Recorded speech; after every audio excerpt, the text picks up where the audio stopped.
المنتدى الثاني الكبير للتعليم الفني الذي ينظمه مجمع خدمة الصناعة بالأكاديمية العربية للعلوم والتكنولوجيا والنقل البحري في 3 و4 من شهر سبتمبر. يناقش المنتدى عدة محاور من أجل تنمية ونهضة حقيقية لمنظومة التعليم الفني بمصر وبفروعه ومجالاتها المختلفة الزراعية الصناعية التجارية الفندقية، كما يناقش تطبيق التقنية الحديثة باسم محافظات مصر المختلفة مع بدء التغيير الفعلي للنظرة المجتمعية لطلابه وخريجيه مع تشجيعهم على الانطلاق لسوق العمل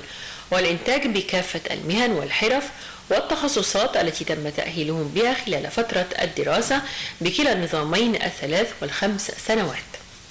كما يناقش المنتدى دور الإعلام المسموع والمرئي والمقروء في إبراز الجانب المضيء والتشجيع والتحفيز الدائم لتلك الفئة الماهرة والمدربة علميا وعمليا.